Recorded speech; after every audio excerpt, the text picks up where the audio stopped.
Isang patay ng madisgrasya at magliyab ang isang tanker truck sa Atimonan, Quezon. 5 iba pa ang sugatan ng mabangga ng truck ng 2 tricycle. Saksi si JP Soriano.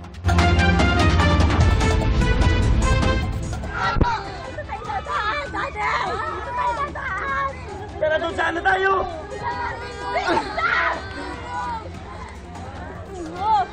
Hoy, si Lola Puroy!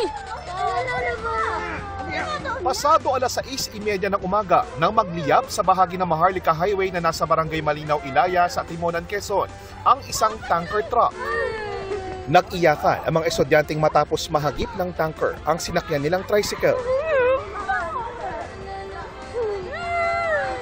Ayon sa Atimonan Police, nagtamo ng 3rd-degree burns ang 3 estudyante at ang nagmamaneho ng tricycle. Gayon din ang driver ng isa pang tricycle na nabugahan ng apoy. Biglang pumutok eh. Sabi ko walang preno eh. Hoy! Tabi na kayo dyan! May apoy na po yung galing doon, may apoy na siya, tapos dito lumakas na po yung apoy nung... Kaya po yung kung sakay ng tricycle, may mga susunog. Inabot po ng apoy.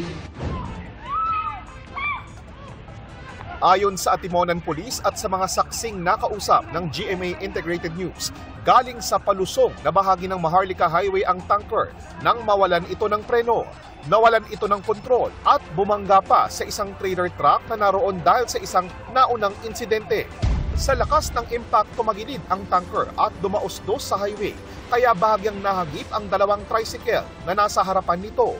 Kumiskis po yung truck na pinagmulan po nag-spark po yung pagkakakiskis niya ng truck doon sa simento at yun po yung dahilan ng pagsabog po ng pag-apoy at pagsabog po ng truck. At sa lakas po ng pagsabog, matapos nga pong dumaos-dos ang truck na yan ay agad pong lumipat at kumalat ang apoy sa kabilang bahagi ng kalsada dahilan para masunog ang tricycle na ito. Nadamay din po ang ilang kabahayan gaya po ng sari-sari store na ito, ang linya ng kuryente, pati na rin po ang mga puno at pati ang isang motorsiklo nasunog din, pero higit po sa lahat nagdulot po ito ng panic sa mga nakatira dito kaya agad din po silang nagtakbuhan.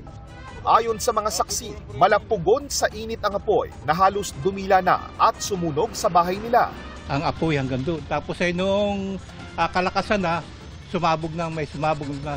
Namatay on the spot ang kaisa-isang sakay ng tanker. Yung driver po ng tanker ay hindi na po siya nakalabas ng buhay, pinawian na po siya ng buhay.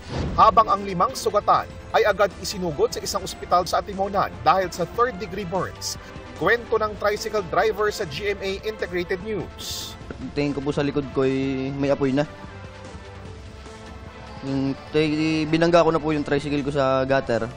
Tapos po tumakbo na po ako sa bundok. Sinama ko po yung mga bata. Doon sa may-ari po ng sasakyan na na-aksidente, mag-participate naman po kayo. Wala naman po kami kakayanan para magpagamot po sa ganitong sitwasyon. Saka po sa may mabuting kalooban po, nananawagan din po kami.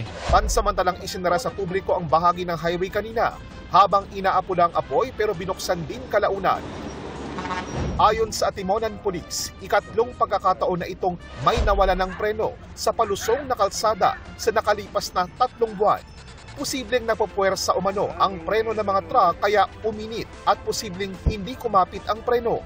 Ay mag-ingat po pagdating po dyan sa may bandang Salulo. Magdahan-dahan po. Kung sakali mawala ng preno, ay dahan-dahan din pong itabi doon sa ligtas na lugar po. Kasi kung malbilis po ang inyong takbo dyan sa palusong na yan, sigurado pong marami pong madadamay na mga inosenteng sibilyan. Para sa GMA Integrated News, JP Soriano, ang inyong saksi. Mga kapuso, maging una sa saksi. Mag-subscribe sa GMA Integrated News sa YouTube para sa iba't ibang balita.